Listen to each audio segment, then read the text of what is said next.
Hi everybody, welcome to our webinar today. We're here today with John Fallon, National Director of the Irish Business Angel Network, which is a network managed by Dublin BIC. We're here today to discuss how to build an exit strategy.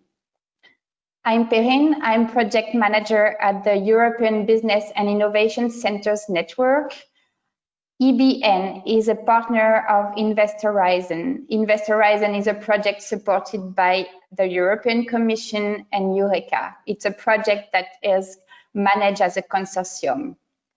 We launched the project in June 2019 with the ambition to recruit 500 SMEs until the end of next year. Please note that our platform is always open for application. We have cut-off dates every 3 to 6 months, and our next selection is November 2nd. Each company which is selected spends about 4 to 6 months in our accelerator. If you are interested by this program, please consider that you have to be a deep tech companies seeking a Series A investment, which we set at 2.5 million. You already secured some seed funding and you are based in the European Union or in a Eureka country. Once you access our accelerator program, you are able to access a whole set of services.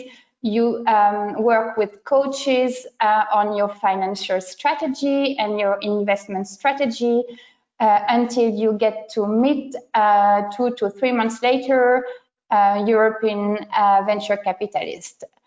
We already have some outcomes. We supported until now about 200 SMEs in the program, and we had 12 deals already made and 21 million equity was raised.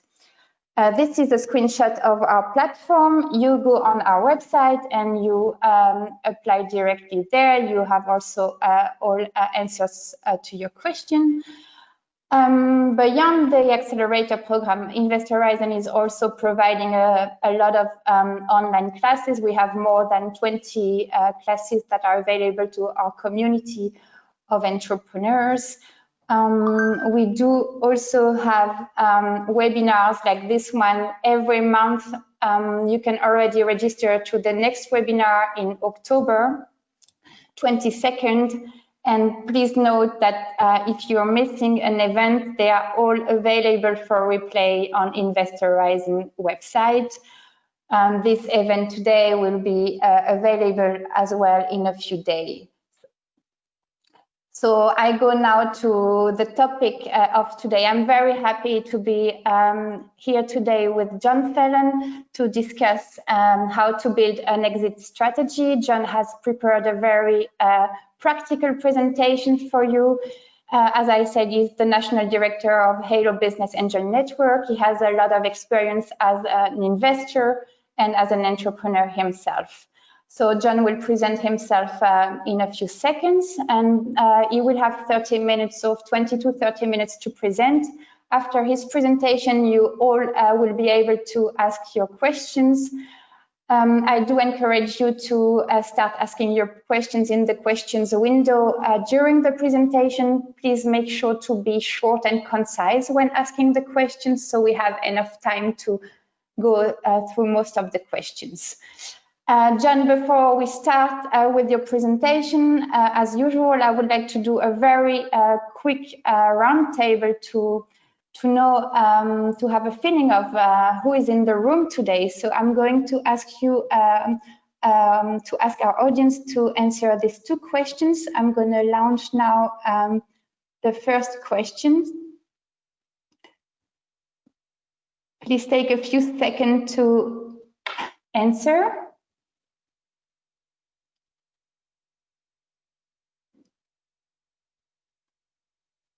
Just a few seconds.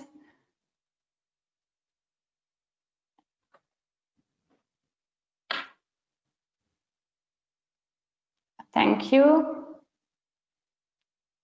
Going to share the results. Yeah, so as usual, yeah, we have half of the entrepreneurs are scaling up and not yet.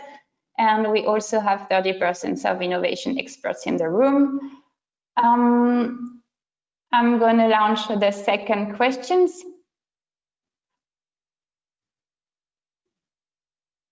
Thanks to take a few seconds to vote.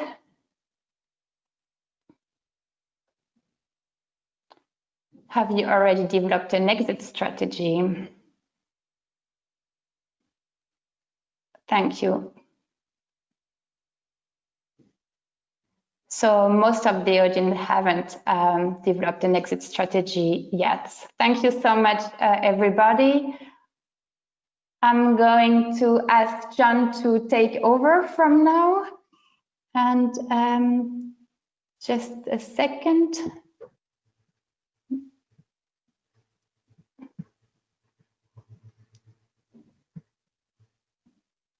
Gonna make you presenter.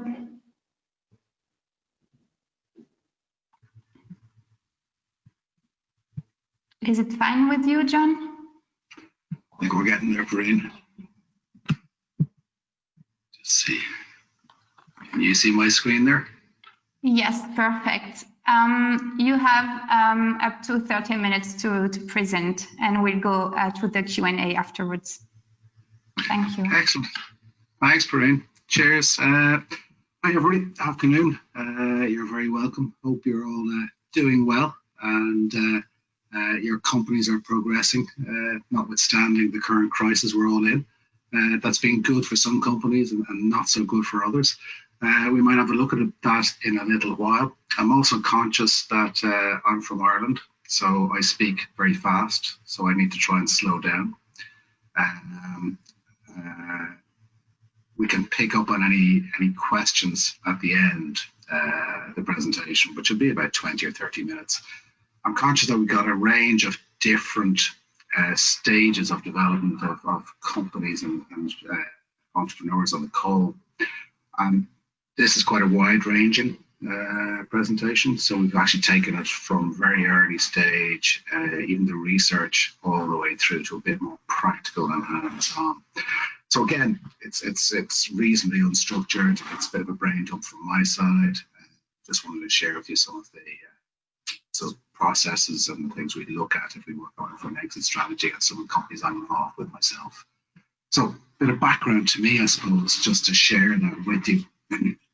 I've been working with Dublin BIC, which is one of the business innovation centres, which is part of the EBN network. I've been there since 2006. As Corinne mentioned, I'm the National Director of HBAN. I have here that we're a marriage with a planned divorce. The idea behind that is that the marriage piece, it's very much that we are a dating agency. We bring high net worth individuals to invest into early stage companies. We've done over 500 of those in the last 12 years, and over 115 million has been invested by our network in those companies, and 200 million from others has been invested in those 500 deals.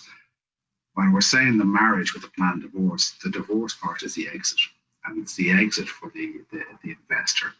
And I'm conscious that used to be seen negatively by the promoters who wanted to stay with their companies. And what's matured over the last number of years is that there's different ways that investors can exit. So I'll go into that in a bit as well. So through HBAN, we've had some recent exits. There's a company called Decawave, which exited for $400 million, which was acquired by Quorum. And then we had a company called Forest, a secondary sale to Susquehanna. ICABI had a secondary sale to Renault Bank, actually. And just to qualify, I wasn't involved in those. And there was HBAN. The companies themselves did those deals. But outside of HBAN and outside of Dublin BIC, to my own transactional work. And recently, I would have sold an Irish animation studio called Telegale to an Indian media company called Tunes. At the moment, I'm just in the middle of three different John, yes. We Hello. cannot hear you very well, so is there a way to maybe improve the audio? I'm sorry. Is that any better? Yeah, maybe try to speak a bit. So Is that a bit better there? Is that any good? yeah, okay, should be fine. Let me Yeah, know in a okay, second. you can go ahead. You can go ahead. Yeah. Okay, so at the moment, I'm in the middle of 3 different companies, which would be in the process of selling. Now, one of them we would have started at the very start this year, which is a BIM modeling, which is building information modeling company. We put that on hold because of COVID. We're right in the middle of a media intelligence sale at the moment, and at the very early stages of cybersecurity as well. So at all the different stages of development. So the agenda for today, and maybe Corinne, you might let me know, can you hear me okay now before I kick in? Yes, it's better. Yeah, thanks. Okay, great. I have no idea what it did differently, but we'll take that. So the agenda for today is creating value, the different approaches, the research and the evidence, where to start, capital required, and the promoters and the shareholding. And then we'll have a quick look at the acquisition process and how the market will value you. So creating value. So the theories, one second. So theory 1 is that we begin at the end. And essentially what we see here is normally the businesses are founded on the principle that they're solving a problem. They've identified that there's a market demand for whatever product or service that they're building. And that's typically, it's a new technology or business model that exponentially makes it either cheaper, faster, better than the existing solutions. And in those markets, the incumbents who are there are now spending less in R&D, and they are acquiring new technologies. So what we see is a lot of companies coming in to say they've identified a white space in a product portfolio of large organizations, and they'll fill it with the solution that they're creating. So they become a target. The second theory is to drive value, and the exits will come to you. And that train of thought is just as valid, whereby you set off on the journey to build a company, you create the value in that company, you raise your profile, and then the exits come to you. And my own belief, and I suppose having seen it, is that you can do both. But the evidence for the investors is that the evidence is that you get better returns if you plan the exit from the beginning. So where are we getting that from? The research would show us, and we have a couple of slides here, which is from Colin Mason, Richard Harrison, and Diego Botelho, from 2 different papers that they did in 2019 and 2015. But ultimately what they're saying is that the ultimate purpose of investing in an entrepreneurial business is to achieve a financial return. So we just need to remember that from the investor side, that's what they want to do, is achieve a financial return. What Colin and Richard and Tiago will be saying is that we suggest that the difficulties in achieving profitable exits reflects in part the fact that most angels do not adopt an exit-centric approach to their investing. So I've taken out some of the commentary from the research, from the papers that the guys had created. And the first one is to start with the exit. And it's an illustration of the Ohio Tech Angels. Now it's a bit old, it's 2012. But within their documentation, they explicitly state that they want to see a liquidity event. They want to see the process to get to that liquidity event. And they want to see a clear path to a 30 to 50 million exit within 5 years. The exit options they're looking at is the trade sale, the IPO, and then the secondary markets, and I'll talk about secondary markets in a minute. And then there's the financial versus strategic exits. So a financial exit is something where the price is determined by the revenues and the EBITDA figures. And I'll go into that in a couple of slides. But strategic exits are far more interesting to a lot of investors, primarily because they're determined by the future potential of a unique technology to a large corporate acquirer. So the multiples can be very, very different to a financial exit. And then I just put in here that a lot of angels would like to see a fast fail. There's a lot of so-called living dead that reaches certain revenue income, and then they fail to get beyond that, and the company becomes a lifestyle business, which means that it probably will not exit, it will not sell, which means the investors will most likely not get their money back. So the early exit strategy, and this is the key to what the researchers found, is that angel investors should focus their investments on early stage businesses with limited capital requirements that have the prospects of being sold in an M&A deal for less than $30 million in 3 to 4 years. So essentially what they're saying is, if we can find a company that's technology is not going to cost us much to build or to scale out, and that will be acquired within 3 to 4 years for 30 million, will the returns be smaller than what we see in the bigger in the papers, but the risk will be less because there's an identifiable path to how we get to the end. Again, the factors that favor that approach is that a lot of the large cash-rich companies are following a buy rather than build strategy at the moment, and have been for a number of years. So the evidence that they have shows that exits are in most cases the outcome of planned behavior. So really what they're saying is that if you set out from the very beginning with an exit and a strategy of how you're going to do that, you're far more likely to make a return from that. That's from the investor side. I've just put a note there that staying with your baby. I'm very conscious that a lot of promoters don't like to talk about the exits because that would mean selling their babies.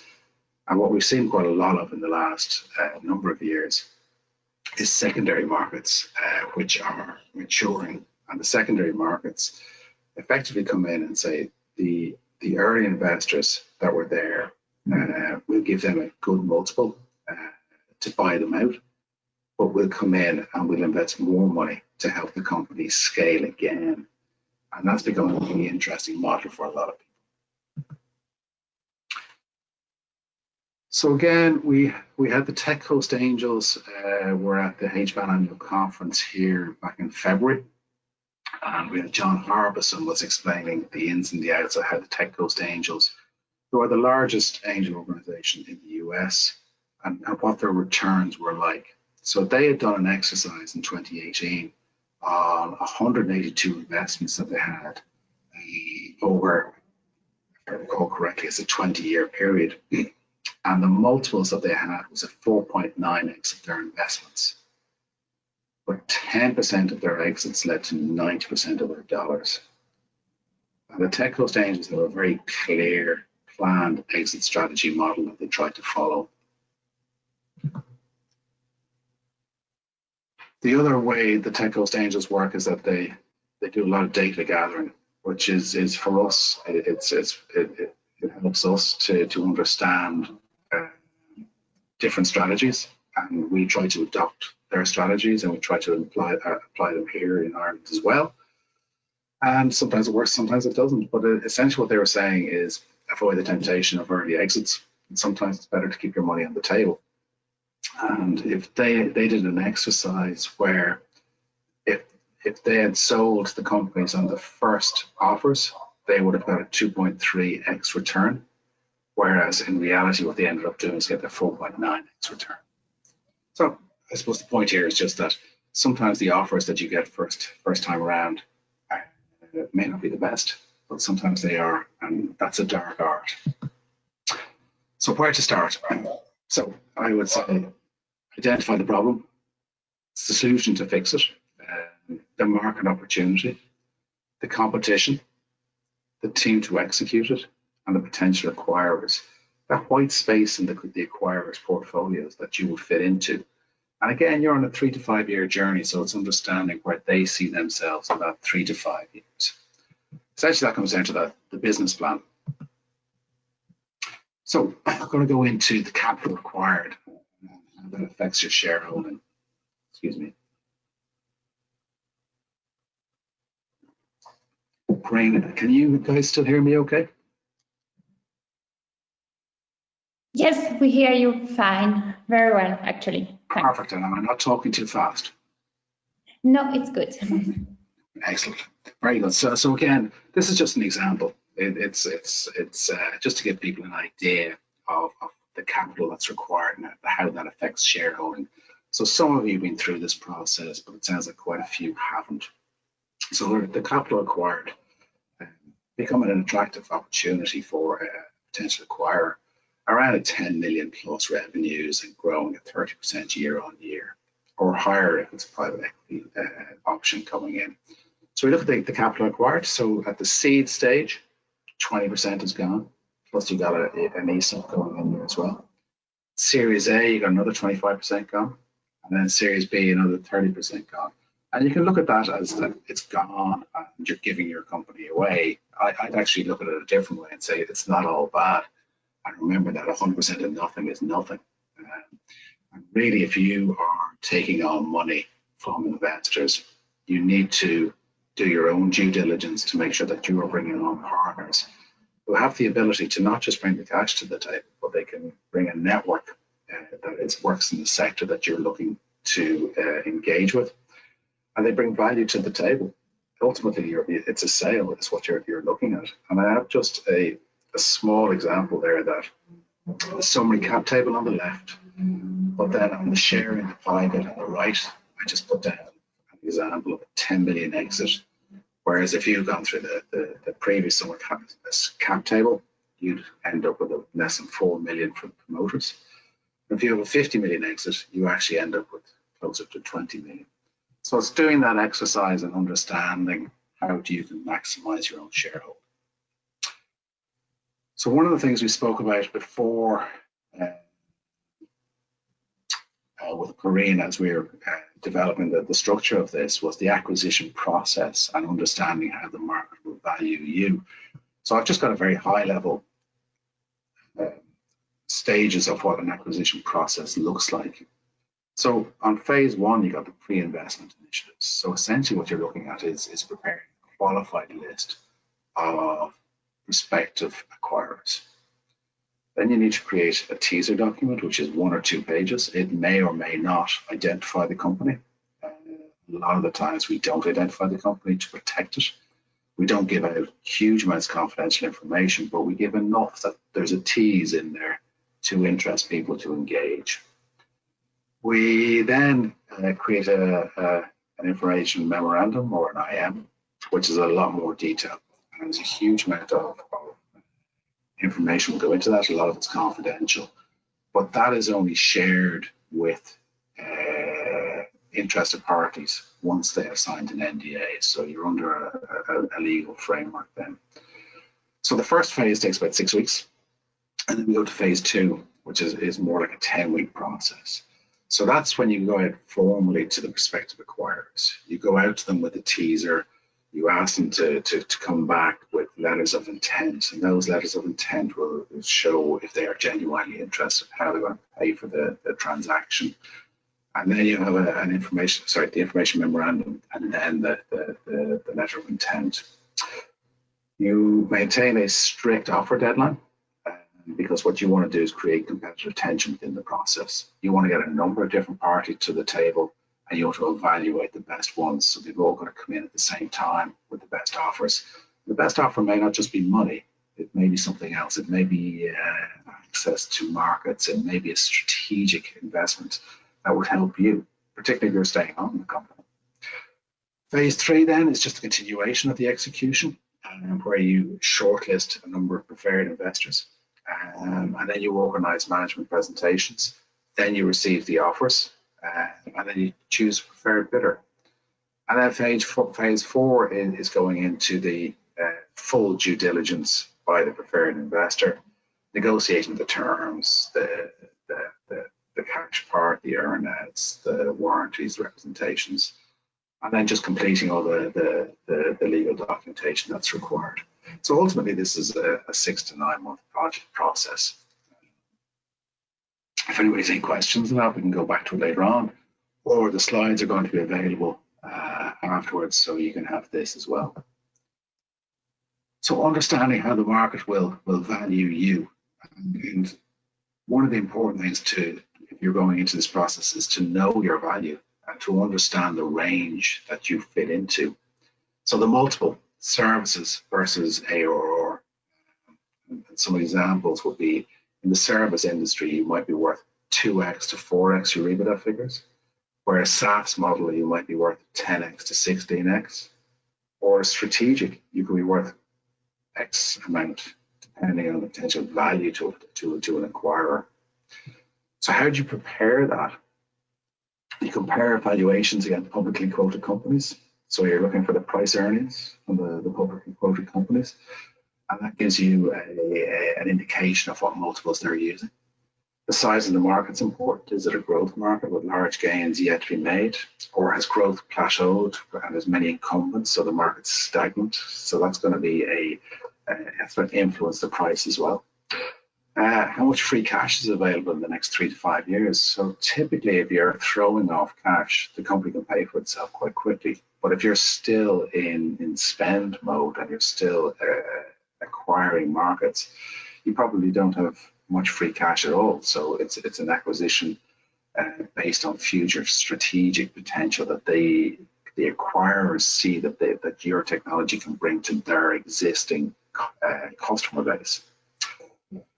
It's also worth looking at the strategic value of the opportunity cost of not having your technology. So if an acquirer was looking to purchase you, but if they didn't have your technology, would they lose? How much would they lose? Whereas if they acquire you, they have the opportunity to exploit those. It's important to get competitive tension in the process, and competitive tension is essentially an auction. You want to get as many people to the table who have a real appetite to acquire you. That competitive tension is really important. For the acquirers, then, they also need to look at the time, effort, and cost to replicate your technology. If you're saying it took 2 years and took whatever 60 man years to build and create, an acquirer might look at that and just do a simple euro value on that. But ultimately, what ends up happening is, if they don't purchase you, they've got to build it themselves. The risk is now back on them to build it correctly. The amount of failures that they will have seen before should influence them, that they may want to pay a premium for yours rather than try and build it internally. There's a lot of horror shows of companies trying to recreate what an early stage company's built and then not doing it. Ultimately, every deal is different. So the value somebody's willing to pay for your company is not what you believe it's worth. It's up to you to educate those potential acquirers. So it's up to you to understand how to put the value on your company, and then educate potential acquirers as to what that is. So I mentioned earlier on that I'm currently in the middle of doing a media intelligence transaction. I just pulled out some of the data that we pulled together for that. So we had a look at different valuations and multiples and trends that we were seeing in the marketplace. So we had Berkeley Noise had done a report for the first half of 2020, and they had identified that in the media marketing industry, the last 30 months, the multiples were 2.1x of revenue and 9.6x of EBITDA figures, and they have all those tracked over. I can't remember how many it is, but it's certainly hundreds of deals that have been done. So they're good indicators of what the market's expecting. Another one was Equitex, media agencies valuation, which is a slightly different industry, but they had the enterprise value at 1.4x revenues and 11.3x EBITDA figures. So all within sort of reason, you can see where you could look at, where you could place yourself within those. Another one to look at was some different valuation metrics, but also the consideration that they had to consider with the relationship between a business size and the acquisition appetite. So a lot of the times, companies are just too small for large organizations to acquire because the business is just too small. It's just not generating enough cash for them to consider. And I'll go into that in a bit. I have a bit more on that in terms of the size of the organization, the size of the customers, the size of the ARR figures that are coming in, and how that affects price. So I have something on that now in a minute. There's the usual sort of key valuation metrics, which is enterprise value, revenue multiples, and EBITDA multiples. And one of the other things that we look at is considering buyers from different industries. So industries which might be adjacent, but might have an interest in the area that your transaction is in. So it's not just a vertical. You might go slightly out and come across adjacent industries that might consider acquiring the company as well. Market conditions affect appetite. COVID has certainly affected it. Some positive and some negative. One of the other companies I was talking about was cybersecurity, and we had a look at that. And towards the end of 2019, we saw that cybersecurity is a hot space. But what is cybersecurity, and how do you segment that out? So this is just one of the charts that cybersecurity is. It's a number of different segments within cybersecurity, and the biggest one being fault analysis and network security. What came out of some of the other investigations was the multiples, and really interesting within cybersecurity. So if you look at the S&P 500 here, you can see that the multiple is typically 2.6x on revenue. With the low growth cybersecurity, we're talking about 5.2x, and with a high growth cybersecurity, we're talking about 8.5x. So considerable premiums on the cybersecurity industry, which is really interesting. And then what we did was we had a look at some deals that happened more recently to get an indication of what's going on in the market within the sector that we're looking at, within the space that we're looking at. We looked at a number of deals, some companies that were acquired.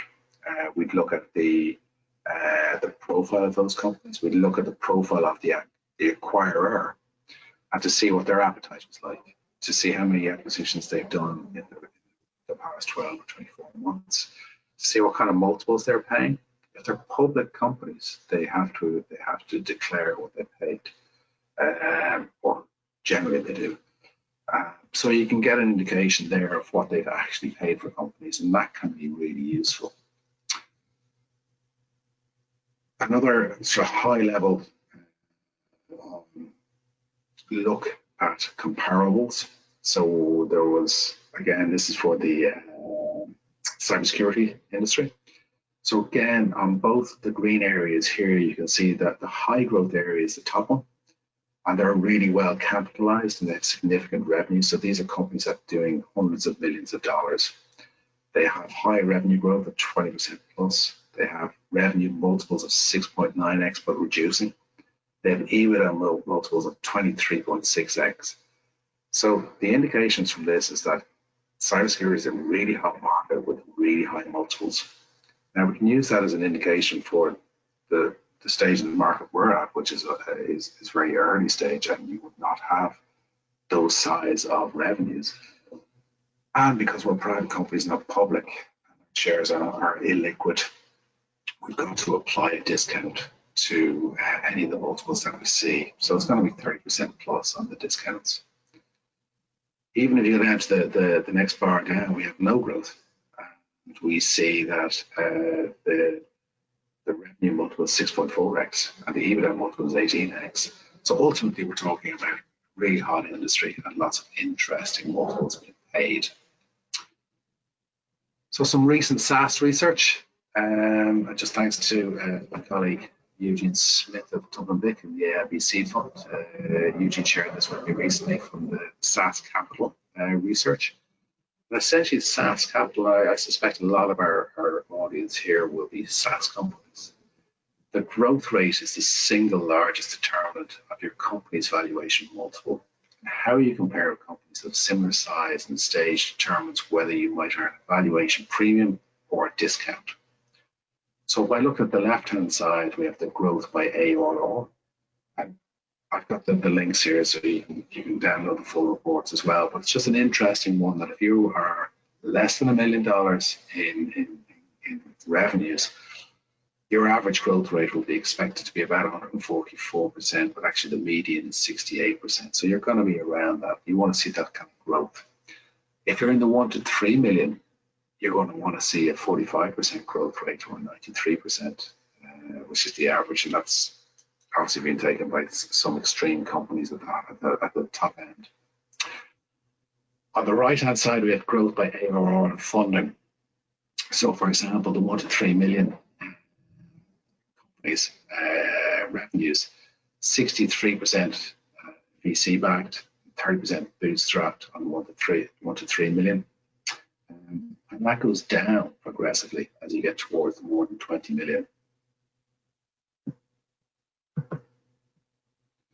So the takeaways from this report is that it takes approximately 5 years for companies to reach 1 million in ARR. Venture capital backed companies reach that milestone in 4 years, while bootstrap companies get there in about 7.5. How fast your SaaS business is growing is only relevant when you compare it to others of similar sized companies within your sector.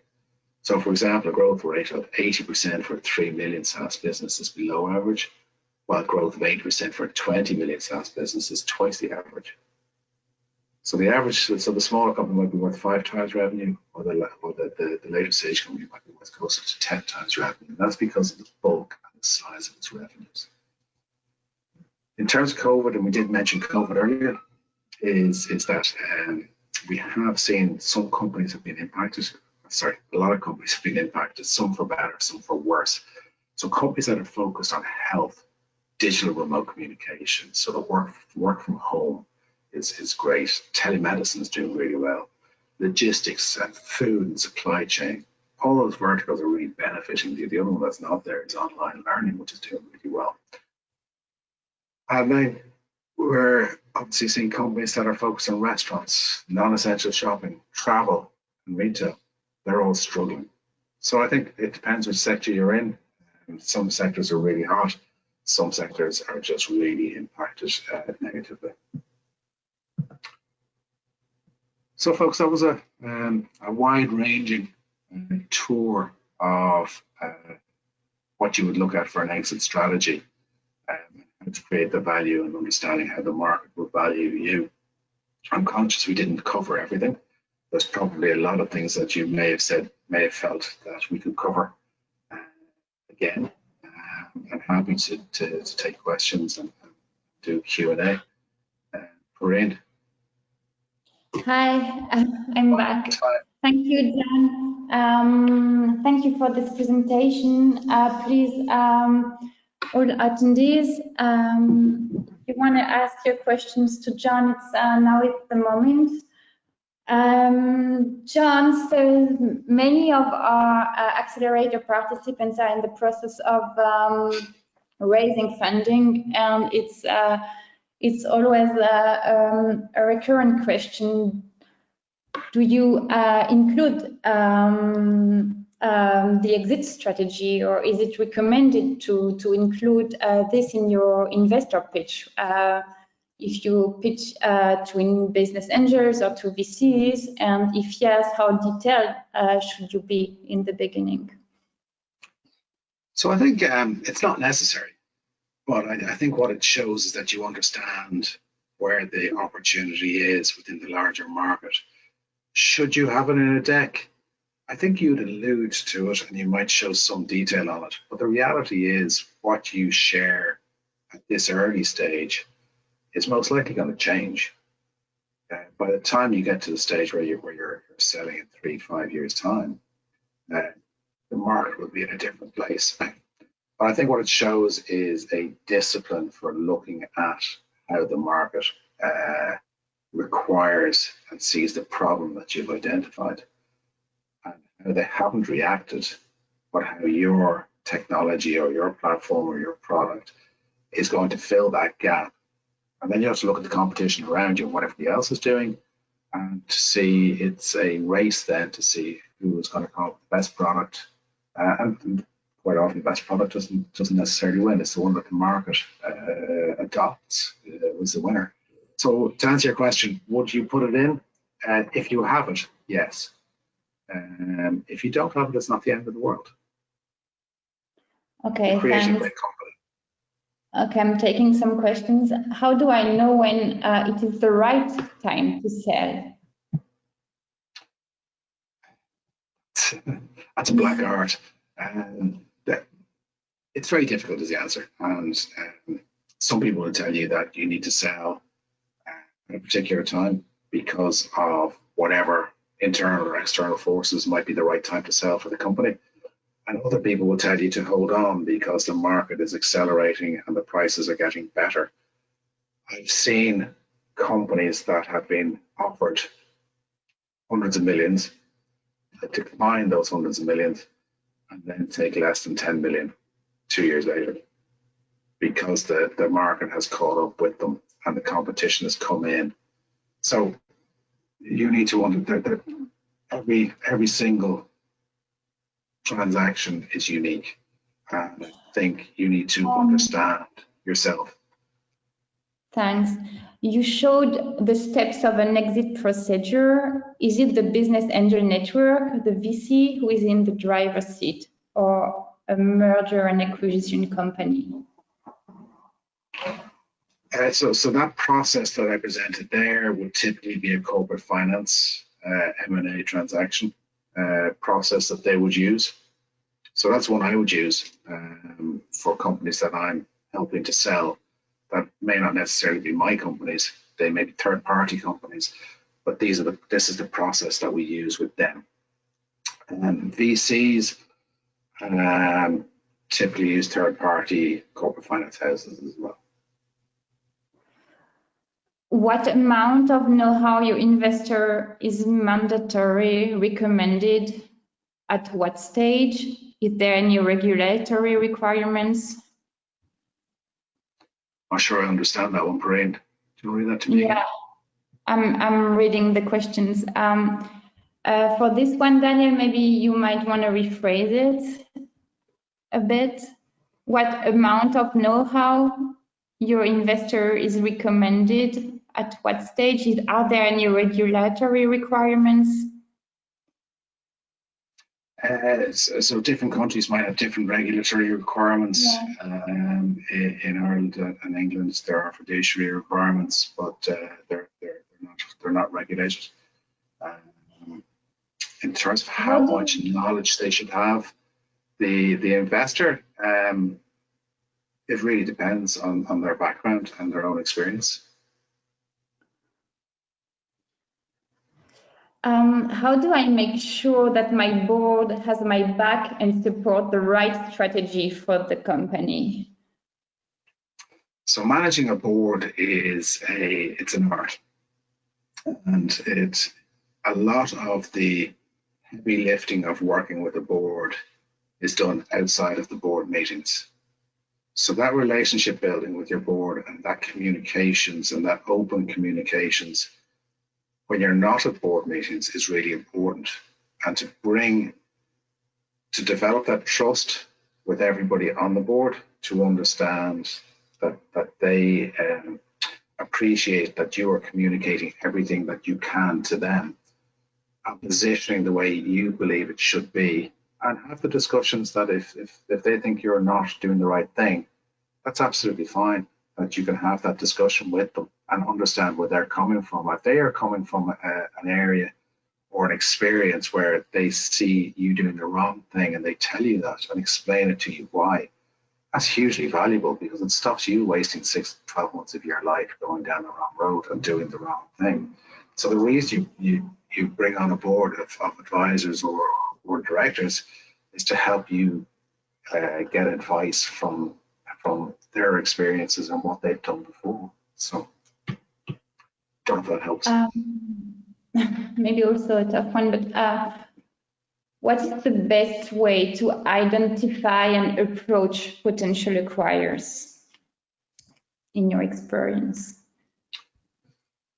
So I think if you do from the company's perspective, the best way is to have profile and to be taking their customers.